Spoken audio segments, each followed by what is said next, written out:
आज एका घरातली मुलगी जर शिकली तर तिच्या आजूबाजूला तिच्या परिसरामधल्या मुलींना ती उदाहरण असते, तिच्यामुळे तिला प्रेरणा मिळते.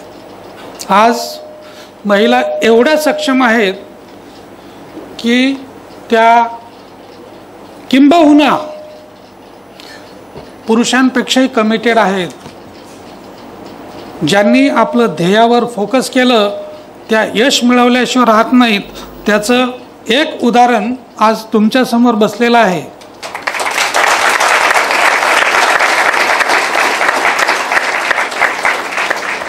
अशा अनेक गोष्टी आहेत. त्यांचं शैक्षणिक, राजकीय, आर्थिक या सर्व विषयामध्ये त्यांचं सक्षमीकरण होणं गरजेचं आहे. सरकारने अनेक कायदे केलेले आहेत महिलांच्या संरक्षणासाठी. त्याचा उपयोग करा, दुरुपयोग करू नका. अशा कुठच्याही प्रकरणामध्ये माटे साहेबांसारखे वकील जेव्हा आमच्याकडे आर्ग्युमेंट सुरू करतात तर त्यांचं पहिलं सेंटेन्स असतं, sir look, I will demonstrate from the facts of this case that this is nothing but a misuse of this beneficial provisions of a law by this applicant who happens to be a woman. आम्हाला सर्व दिसतं. तुमच्या केसच्या facts वाचल्यानंतर आमच्या सत्यता लक्षात येते. आजकाल DV act, domestic violence act, ज्यांनी तुम्हाला डोमेस्टिक व्हायलन्स केला त्याला सोडू नका, परंतु ज्यांनी खरंच केला नाही त्याच्या नातेवाईकांना त्याच्यासोबत त्याला जास्त मानसिक त्रास देण्यासाठी गुंडाळू नका. कारण तो मिसयूज हा जनरल वर्ड आहे, परंतु आपल्या साध्या भाषेत सांगायचं झालं तर ते जे आपण पाप पुण्याच्या गोष्टी करतो तर ते पापही होऊ शकतं. महिला जेव्हा तुमच्या खांद्याला खांदा लावून काम करतात तेव्हा त्या कुठेच कमी पडत नाहीत. मी माझ्या उदाहरणावर सांगतो की मी माझ्या वडिलांचं चौथं अपत्य, माझ्या 3 बहिणी माझ्यापेक्षा मोठ्या, माझी आई शिकलेली नव्हती. वडिलांना मी अगोदर सांगितल्याप्रमाणे ती खेड्यातली मेंटॅलिटी होती. माझ्या बहिणीला कधी त्यांनी शिकवलं नाही आणि मला कधी कधी असं वाटतं की माझ्या वडिलांना चौथं अपत्य हे मुलाच्या रूपात झालं नसतं तर त्यांनी त्यांचा राग कुणावर काढला असता. असो, हा थोडा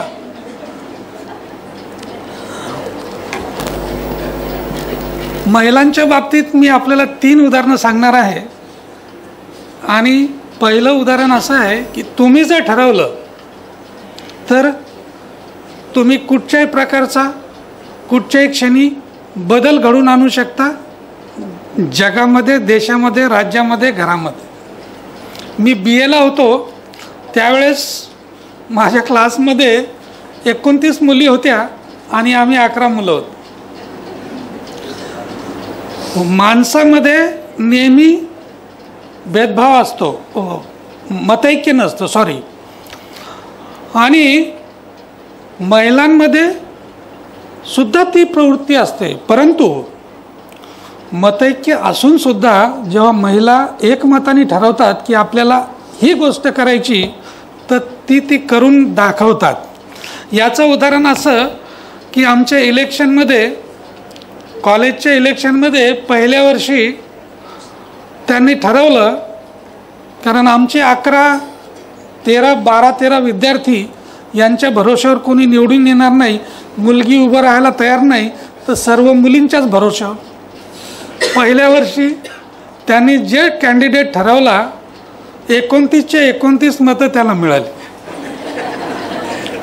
आमच्यापैकी 13 होती, 9 एकाला मिळाली आणि बाकीची 4 वेगळ्याला मिळाली.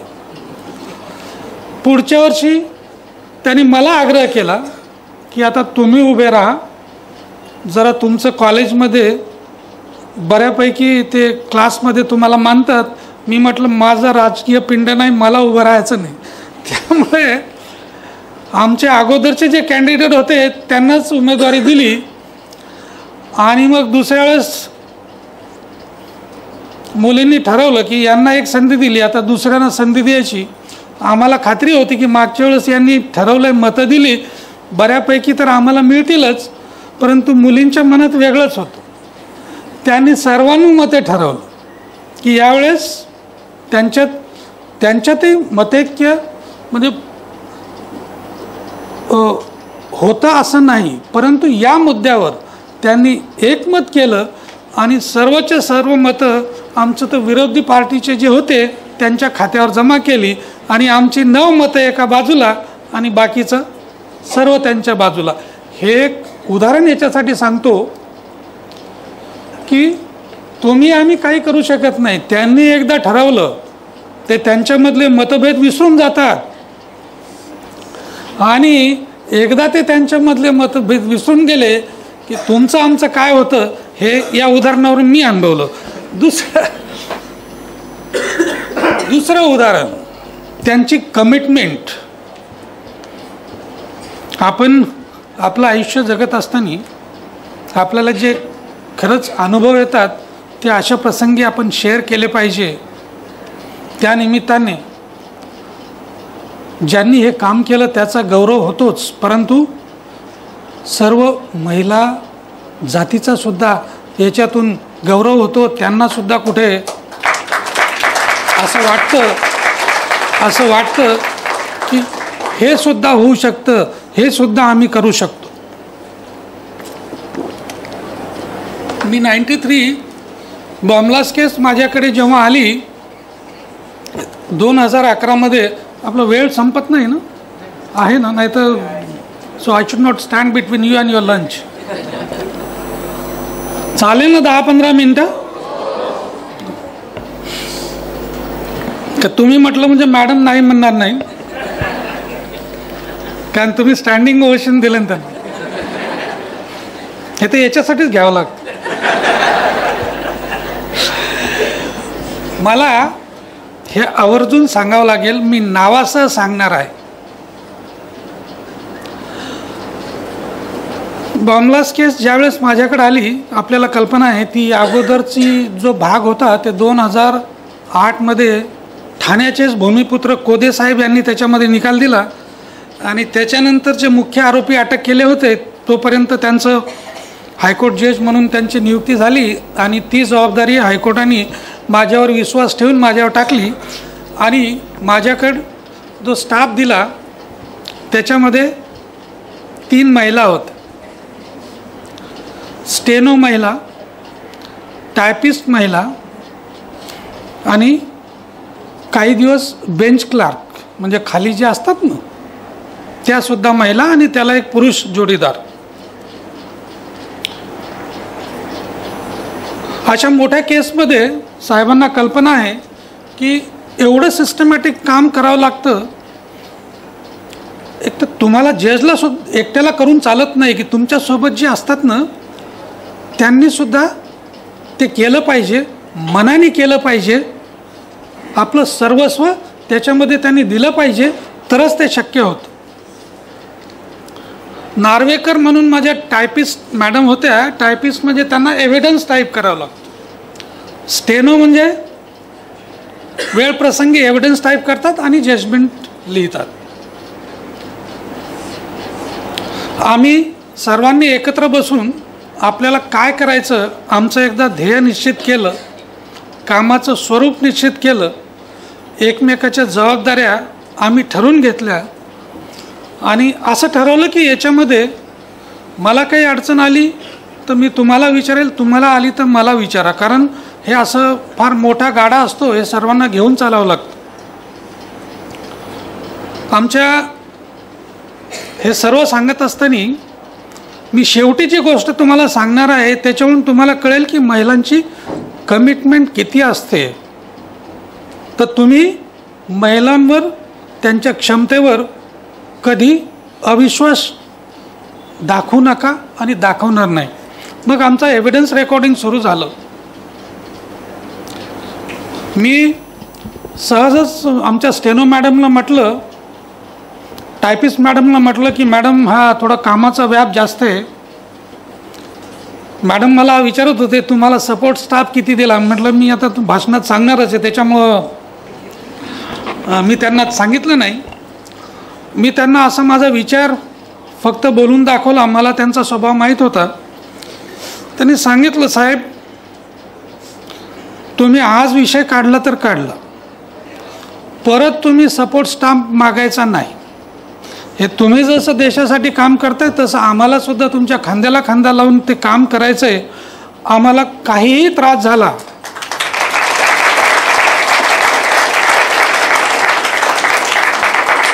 सकाळी 8 वाजता जरी याचं काम पडलं तर आम्ही कोर्टात येऊ, 8 वाजेपर्यंत थांबायचं काम पडलं तरी थांबू, तुम्हाला कधीच तक्रारीला वाव मिळणार नाही. माझ्या टायपिस्ट मॅडमनी डे 1 पासून टाडा कोर्टामध्ये मी किती पेज एव्हिडन्स रेकॉर्ड केला,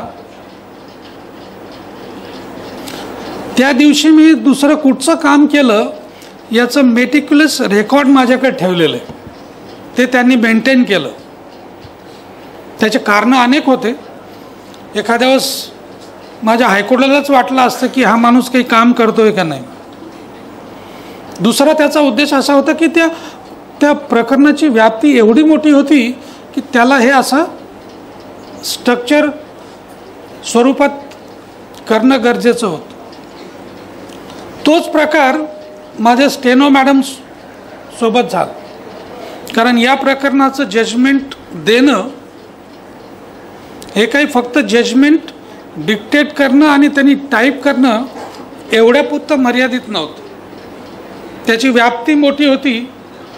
आणि ते टायपिस्ट मॅडमचं तुम्हाला दुसरं एक सांगायचं राहून गेलं की मी जेव्हा ते प्रकरण जसं जसं पुढं जात होतो तर ते कंपार्टमेंट तयार केले त्याचे, तर त्यांना मी तिथे सूचना देत होतो की या कंपार्टमेंटशी रिलेटेड हा पुरावा आहे, हे डॉक्युमेंट्स आहेत, याच्या धूळ न लागलेल्या. कारण जे रेकॉर्ड मी हँडल करत होतो ते 93चं रेकॉर्ड होतं.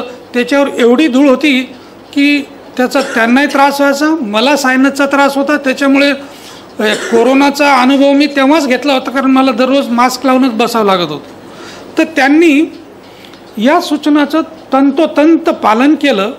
आणि मी त्यांना कधी जरी मागितलं की आरोपी नंबर 24च्या बाबतीत आपण जे कंपायलेशन तयार केलं आहे ते मला जरा 2 मिनिटासाठी लागतं, तर ते 5 मिनिटाच्या आत माझ्या टेबलवर येत होतं.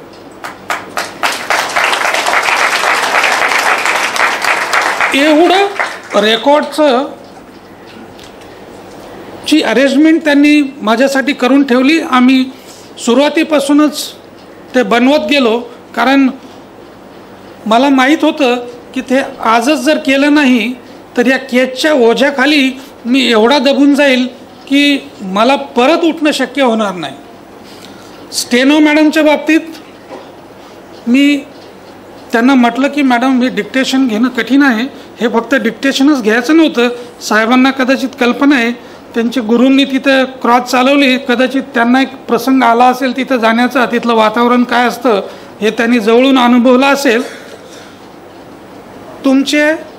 मी डिक्टेशन दिल्यानंतर स्टेनो बुक तुमचे जपून ठेवणं गरजेचं होतं. त्याच्यातलं एक जरी मिसप्लेस झालं तर माझ्या जजमेंटची लिंक तुटणार होती. पेन ड्राईव्हवर जजमेंट टाईप केल्यानंतर त्याच्या 3 कॉपी बनवाव्या लागत होत्या. त्याची 1 कॉपी नेहमी माझ्या खिशात होती, कारण त्या मॅटरचं स्वरूप त्याची व्याप्ती लक्षात घेता थोडा जरी त्याच्यात खोळंबा आला तर मी थोडा सेन्सिटिव्ह असल्यामुळं मी कदाचित डिस्टर्ब होण्याची शक्यता होती. आणि मी याची कल्पना दिली. त्यांनी एवढी काळजी घेतली. आणि मी त्यांना म्हटलं की हे डिक्टेशनची आता वेळ आली, आपण काय करायचं. म्हणलं साहेब आपला अगोदरच ठरलं आहे ना की हे मी एकटी करणार, मला याच्यामध्ये दुसऱ्या कोणाला क्रेडिट द्यायचं नाही.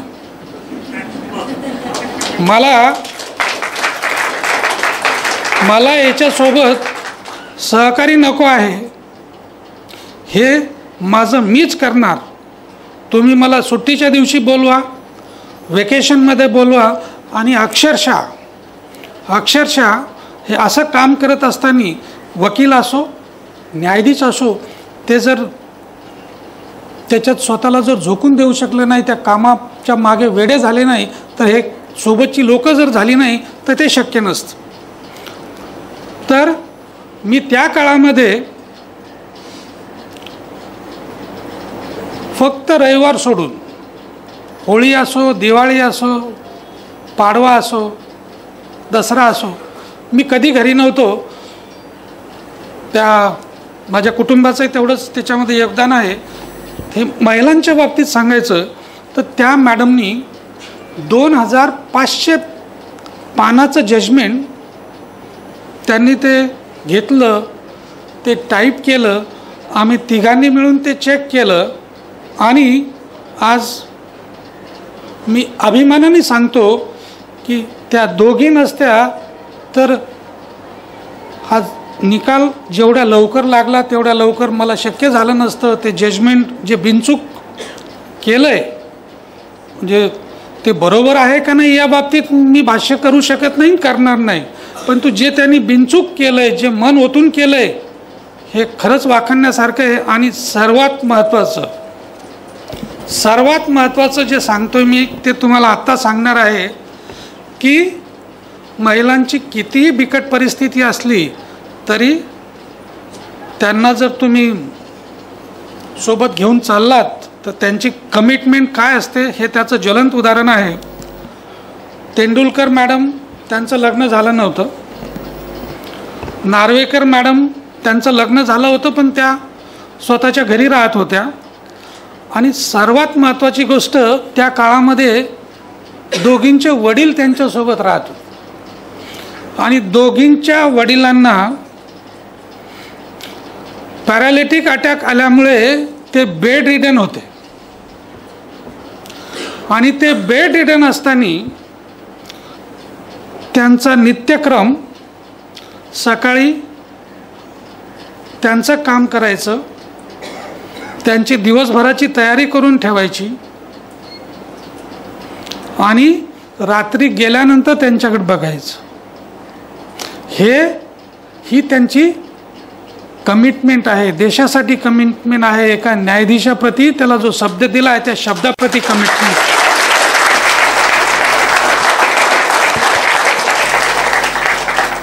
हे सांगण्याचं तात्पर्य असं की महिलांचं सक्षमीकरण करत असताना त्यांना थोडा आधार द्या, त्यांच्या कामाचं थोडं कौतुक करा, त्यांच्यावर जबाबदारी टाका, वेळप्रसंगी त्यांना थोडी मदत करा आणि नंतर त्यांच्यामध्ये काय क्षमता आहे हे तुम्हाला कळेल. हे दुसरं उदाहरण. तिसरं उदाहरण, महिला आपल्या कर्तव्याच्या बाबतीत पावलोपावली किती दक्ष असतात, किती काळजी घेतात.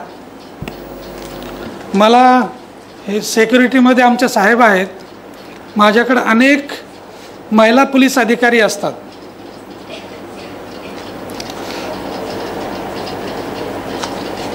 माझ्याकडे नागपूरला 2 महिला पोलीस अधिकारी आहेत, API PSI. हे उदाहरण देण्याचं कारण असं की तुम्ही आम्ही पुरुष कुठच्याही गोष्टी we can take certain things for granted. We do not care about the others, we do not bother about the consequences. We can sometimes we feel that we can afford to do this, but this is not truth. माझ्यासोबत आजपर्यंत जेवढेही महिला अधिकारी सुरक्षेमध्ये आल्या त्या तुम्हाला कुठच्याही कार्यक्रमामध्ये माझ्यासोबत ड्युटीमध्ये गॉगल लावल्याशिवाय कधी फिरत नाही. गॉगल हा त्यांच्या युनिफॉर्मचा भाग आहे.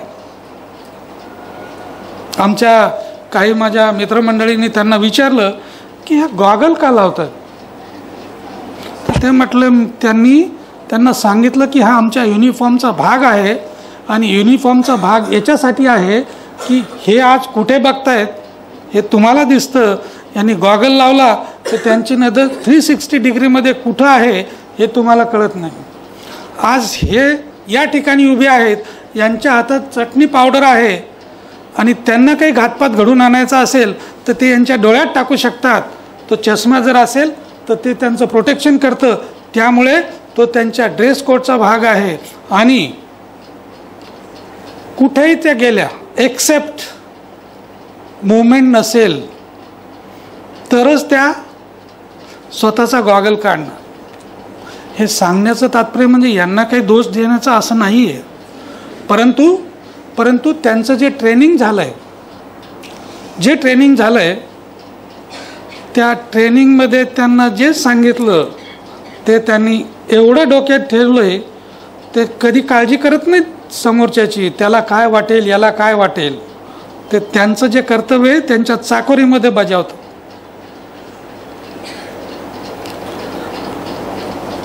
आणि मग मी त्यांना 1-2 परत प्रश्न विचारले तर माझ्या सोबत जेवढ्या काही अधिकारी आल्या तर कोणी म्हणतं मी कराटे चॅम्पियन आहे, कोणी म्हणतं मी तायक्वोंडो चॅम्पियन आहे. आणि तुम्ही असं कॉन्फिडेंटली सांगितलं पाहिजे लोकांना. ते मला फार आवडतं महिलांनी सांगितलेलं की त्या एक मॅडमनी, त्यांचं नाव यादव मॅडम आहेत, ते म्हटलं साहेब 20 फुटाहून जरी कोणी माणूस तुमच्याकडे पळत आला तर माझा निशाणा एवढा पक्का आहे की मी त्यांच्या दोन्ही डोळ्याच्या मध्येच माझी बुलेट लागेल, त्याची तुम्ही तीळ मात्र सुद्धा शंका बाळगू नका. ही तुमची कुवत आहे, हे सांगायचं तात्पर्य ही तुमची कुवत आहे.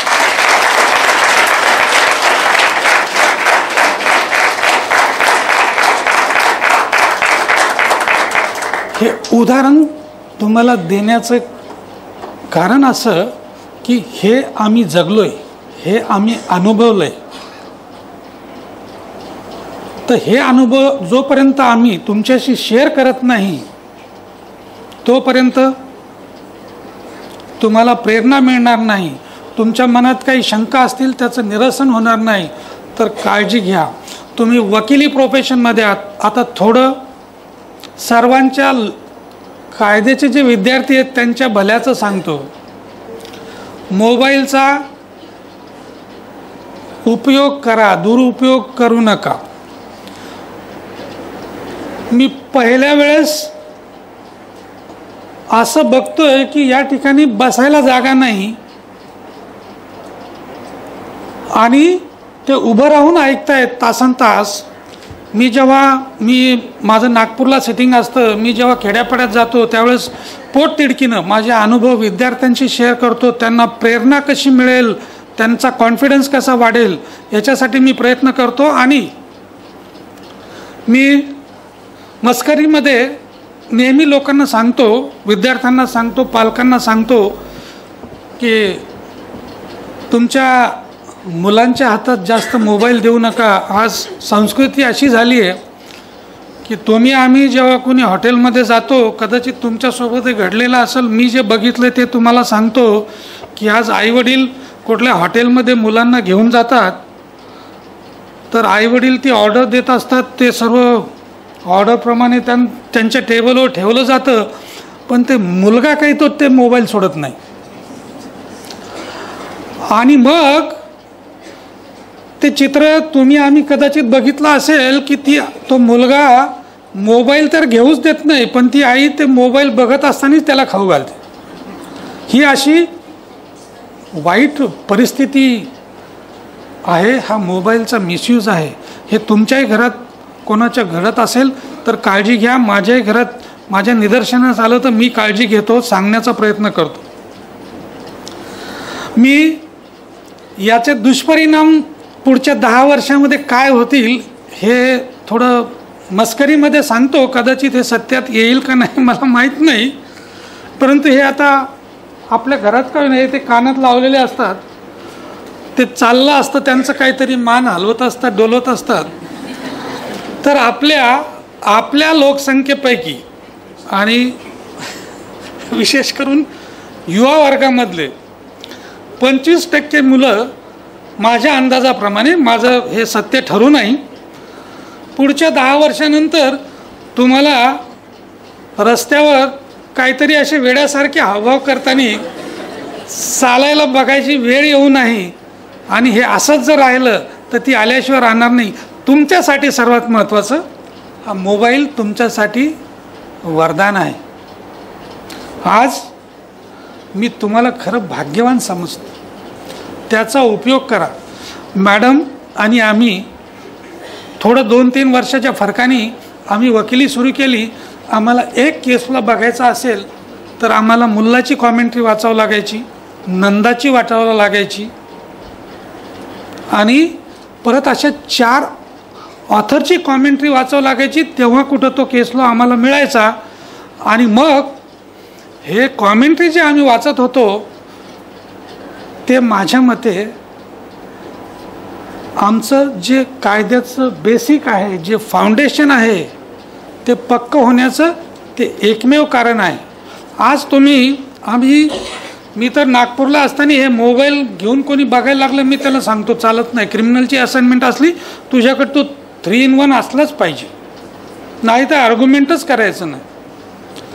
त्याचा वापर करा, पण पुस्तकाला ते सबस्टिट्यूट होऊ शकत नाही. ती सुद्धा सवय ठेवा.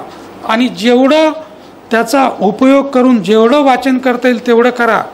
आज तुम्ही जेवढं वाचन कराल, जेवढं तुमच्या सिनियरची क्रॉस ऐकाल, जेवढे फायनल हिअरिंगचे मॅटर तुम्ही अटेंड कराल, आर्ग्युमेंट ऐकाल, ती ही तुमची इन्व्हेस्टमेंट आहे.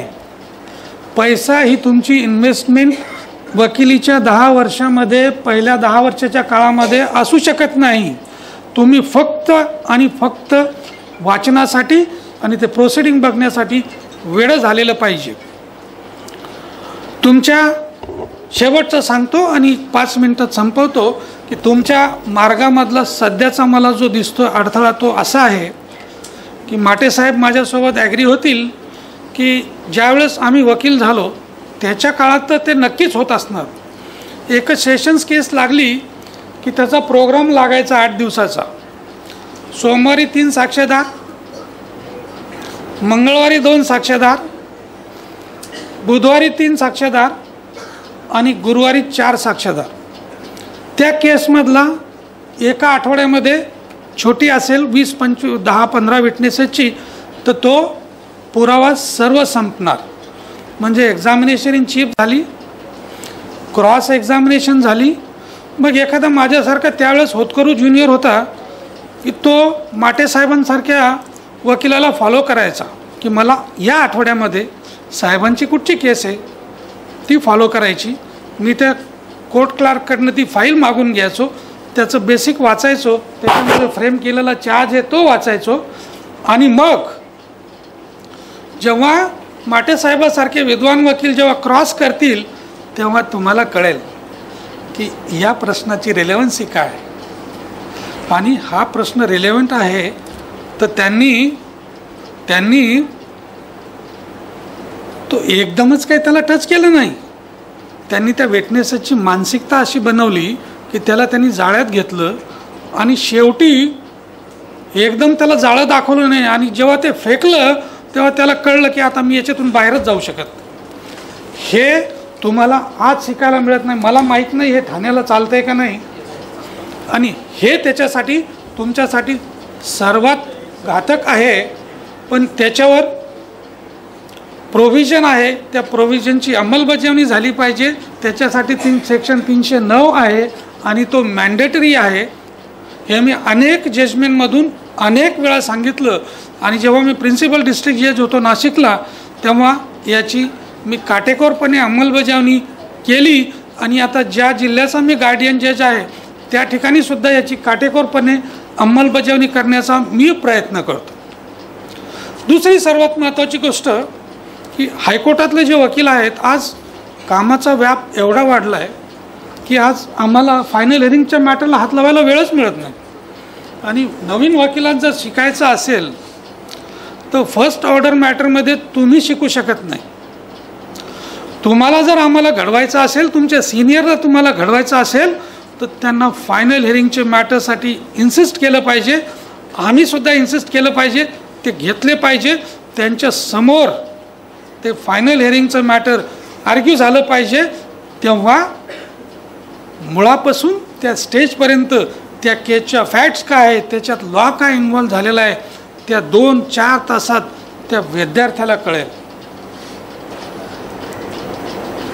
ह्या सर्व गोष्टी, या सर्वांचं तुम्ही आम्ही भान ठेवणं गरजेचं आहे. तुमचं भविष्य उज्ज्वल आहे.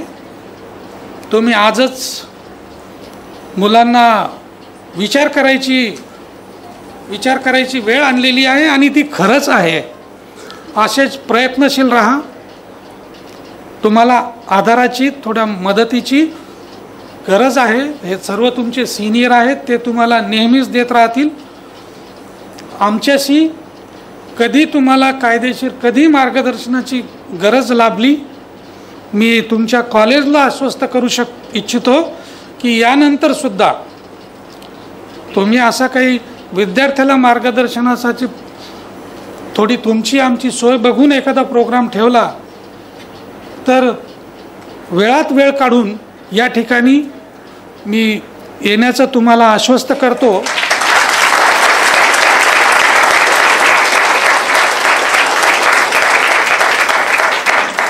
विधी फाउंडेशनचे जे सदस्य आहेत त्यांनासुद्धा मी आश्वस्त करू इच्छितो की त्यांनीसुद्धा असा कुठचाही स्तुत्य उपक्रम हाती घेतला आणि त्याच्यासाठी मला काही खारीचा वाटा जर देता आला तर तो मी देण्यास सदैव तयार आहे. कारण ही काळाची गरज आहे. आज मी जज आहे, उद्या मी रिटायर होईल, माझी जागा तुम्हाला घ्यावी लागेल. तर ही न्यायव्यवस्था ही तुम्हाला टिकवायची आहे. लोकशाही टिकवायची असेल तर वकील आणि न्यायाधीश यांची भूमिका फार महत्त्वाची आहे, महत्त्वाची ठरणार आहे, महत्त्वाची राहील. धन्यवाद.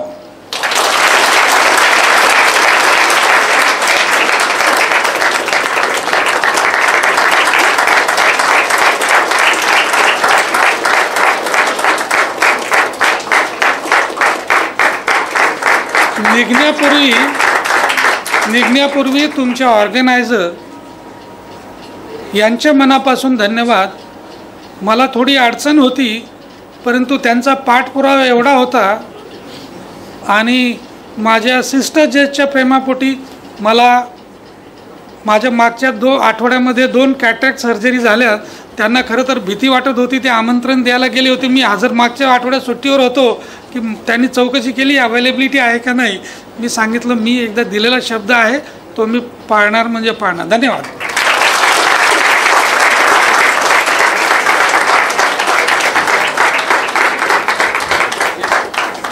खूप खूप धन्यवाद साहेब. आम्हाला ही परिस्थिती माहिती आहे कारण फॉर्च्युनेटली मी एक त्यामध्ये होतो इन्व्हिटेशन द्यायला. जेव्हा मी गेलो तेव्हा सर म्हणाले की फार माझं डिफिकल्ट आहे, कॅटरॅक्टचं ऑपरेशन झालेलं आहे. आज मला डॉक्टरांनी बोलवलं आहे, त्या डॉक्टरांच्या ओपिनियनवर डिपेंड आहे मी येईन की नाही. आणि नंतर लगेच सरांनी कळवलं की नाही मी येतो. आणि खूप खूप धन्यवाद सर. अत्यंत सहज, साध्या, सोप्या भाषेत आपण आपल्या सगळ्या अनुभवाची पोतडी आमच्यासमोर खोललीत आणि आपण म्हणालात ते खूप सत्य आहे की आमचा मान, सन्मान आणि अभिमान देशमुख मॅडम आहेत. ते प्रोत्साहन आहे, प्रेरणास्थान आहे सगळ्यांसाठी की याच कॉलेजच्या विद्यार्थिनी आज हायकोर्टच्या लॉर्डशिप झालेल्या आहेत. खरंच आपण आमचा मान, सन्मान आणि अभिमान याच्याबद्दल जो काय आपण उल्लेख केला त्याच्याबद्दल मी खूप खूप आभारी आहे. आपण विधी फाउंडेशनला शुभेच्छा दिल्यात. त्याचप्रमाणे या कार्यक्रमाला परत आपल्या वतीने काय खारीचा वाटा उचलण्याची तयारी दर्शवली याबद्दल संपूर्ण विधी फाउंडेशनतर्फे आपले खूप आभार. आपण आपला आणि मोठे साहेबांच्या संघर्षाबद्दल बोललात.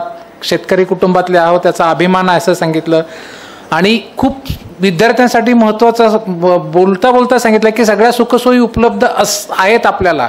तर एक चॅलेंज म्हणून घ्या की काही सुखसोयी उपलब्ध नसताना सर लॉर्डशिपपर्यंत जातात, बॉम्बे ब्लास्टचा खटला, पुन्हा कसाबची केस चालवतात, तर मग आपल्याला काय कमतरता आहे? आपण का नाही लॉर्डशिप होऊ शकत? जर ज्यांना ज्युडिशरीमध्ये जायचं आहे, हा मोठा आपल्यासाठी तर खरं तर सल्ला आहे, आव्हान आहे. परत खूप छान वाक्य सांगितलं की तुम्हाला जजना ओळखायचं तर भेटायची गरज नाही, जजमेंट वाचलं की कळेल. आणि वकिलांना ओळखायचं तरी त्यांना भेटायची गरज नाही, त्यांचं प्लिडिंग बघा, त्यांची क्रॉस एक्झामिनेशन बघा. हे सगळे सर आपल्या अनुभवाचे बोल होते. आणि त्याच्यामुळे पुन्हा आपण सांगितलं की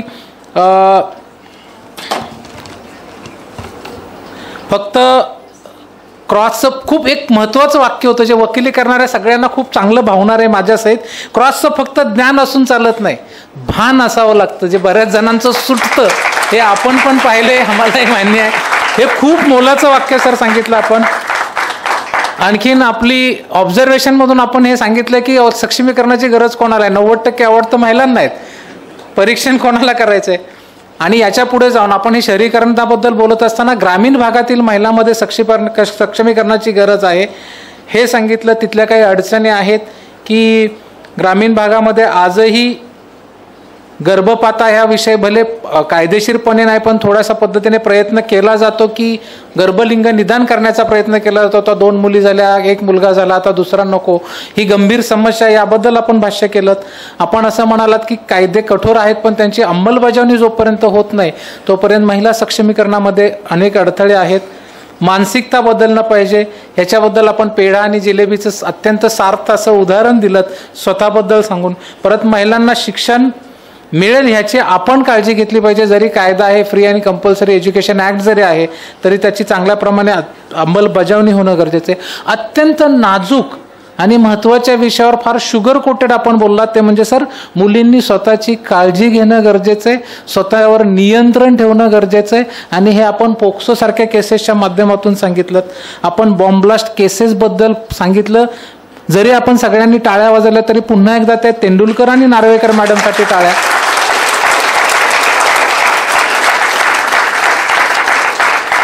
कारण पडद्यामागच्या कलाकारांबद्दल फार कमी वेळा बोललं जातं, मग ते आपलं क्षेत्र असो किंवा कुठलंही क्षेत्र असो. साहेबांनी विशेष करून उल्लेख केला.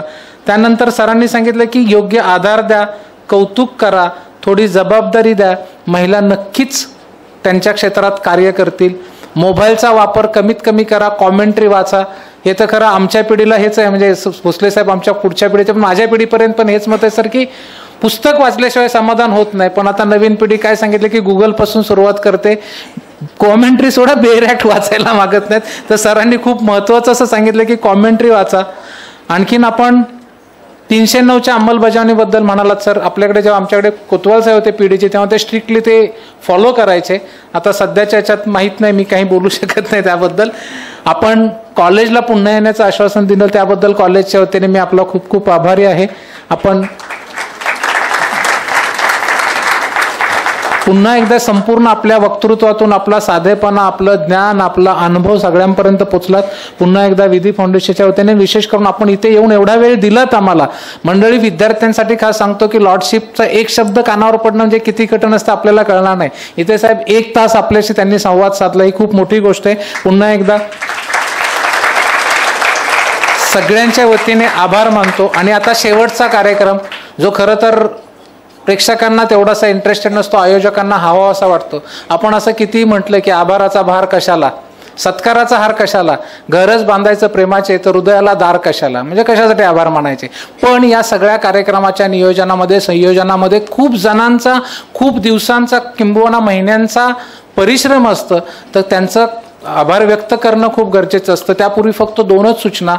आपण सकाळपासून बसलेले असतात, त्याच्यामुळे आपल्या भोजनाची व्यवस्था आपण केलेली आहे. आपली लॉ कॉलेजची जी बिल्डिंग आहे, एक बिल्डिंग सोडून बाजूची, जिथे नॉर्मली आपले लेक्चर्स होतात, म्यूटकोट हॉल 2nd फ्लोअर, तिथे पहिल्या माळ्यावर भोजनाची व्यवस्था आहे. एक दुसरं, सर्टिफिकेट्स कॉलेजच्या विद्यार्थ्यांना बाहेर व्यवस्था केलेली आहे. तर या कार्यक्रमानंतर भोजनाची व्यवस्था पहिल्या माळ्यावर आहे, हे लक्षात घ्या. सर्टिफिकेट बाजूला आहेत.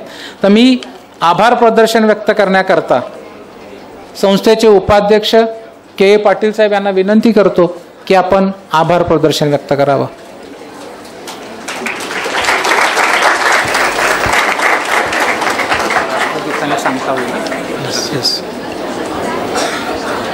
विधी फाउंडेशन आणि VPM TMC कॉलेज ठाणे यांच्या संयुक्त विद्यमानं आम्ही स्टडी सर्कल चालवतो. प्रत्येक महिन्याच्या चौथ्या शनिवारी आम्ही लेक्चर घेतो आणि वर्षातनं एकदा हेगडे व्याख्यानमाला घेतो.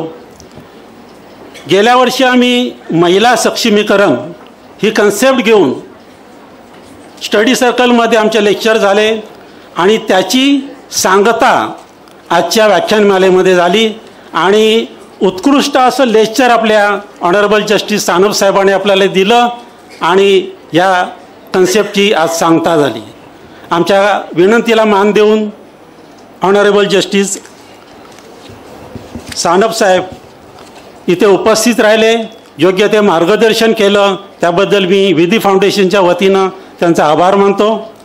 तसेच honourable justice Sharmila Deshmukh madam की ज्या ह्या कॉलेजच्या अल्युमिनी आहेत, आज हायकोर्ट जज आहेत, आज आम्हाला त्यांचा सत्कार करण्याची संधी दिली, त्या उपस्थित राहिल्या, त्याबद्दल विधी फाउंडेशनच्या वतीनं मी त्यांचे आभार मानतो. आपल्या ठाणे न्यायालयातील ॲडिशनल डिस्ट्रिक्ट जज शिरशीकर साहेब हे सुद्धा आमच्या विनंतीला मान देऊन उपस्थित राहिले, त्याबद्दल विधी फाउंडेशनतर्फे मी त्यांचे आभार मानतो. तसेच आपल्या न्यायालयातील सिव्हिल जज बनसाली साहेब, हवेलकर साहेब हे सुद्धा आजच्या कार्यक्रमाला उपस्थित राहिले, त्याबद्दल विधी फाउंडेशनतर्फे मी त्यांचे आभार मानतो. तसेच सायबर क्राईम या वेगळ्या विषयावर आम्ही आज लेक्चर अटेंड केला होता आणि त्यासाठी ओम गुरुकुल लॉ कॉलेजचे प्रिन्सिपल सुयश प्रधान साहेब यांना आम्ही विनंती केली आणि खरोखर वेगळ्या विषयावर आणि वेगळ्या पद्धतीनं त्यांनी सायबर हा विषय आपल्याला समजून सांगितला, त्याबद्दल सुयश प्रधान साहेबांचा मी आभार मानतो. या कॉलेजचे ट्रस्टी म्हणजे VPM विद्याप्रसारक मंडळाचे ट्रस्टी दयाळ साहेब हे सुद्धा उपस्थित राहिले, त्याबद्दल मी त्यांचा आभार मानतो. आम्ही दरवर्षी ठाणे न्यायालयातील 2 सिनियर वकिलांना जीवन गौरव पुरस्कार देऊन त्यांचा सत्कार करतो आणि आमच्या विनंतीला मान देऊन आदरणीय नाना मोठे साहेब, आम्ही सर्व कोर्टामध्ये येताना नाना म्हणतात, नाना मोठे साहेब आणि आमचे वरिष्ठ हेमंत सावंत साहेब आजारी असतानासुद्धा आमच्या विनंतीला मान देऊन ते इथं उपस्थित राहिले. दोघांचेही मी मनपूर्वक विधी फाउंडेशनतर्फे आभार मानतो.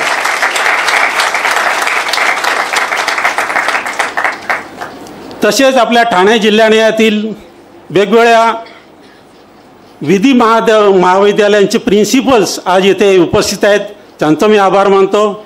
आणि विधी महाविद्यालयातील विद्यार्थी आमच्या प्रत्येक स्टडी सर्कलला उपस्थित असतात, आजसुद्धा बहुसंख्येनं उपस्थित आहेत, त्या सर्व विद्यार्थ्यांचा मी आभार मानतो. आमच्या ठाणे न्यायालय आणि नवी मुंबई परिसरातील सर्व उपस्थित असलेले वरिष्ठ आणि कनिष्ठ वकील वर्ग यांचासुद्धा मी विधी फाउंडेशनतर्फे आभार मानतो.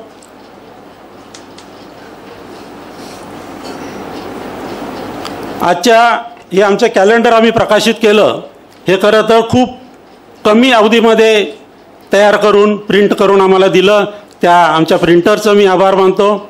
आणि सर्वात शेवटी हे सर्व आयोजन केलं त्या आमच्या विधी फाउंडेशनच्या टीमचं मी आभार मानतो. आणि पुन्हा एकदा सर्वांचा आभार मानून हा कार्यक्रम आता राष्ट्रगीत होईल आणि राष्ट्रगीतानंतर हा कार्यक्रम संपला असं मी जाहीर करतो.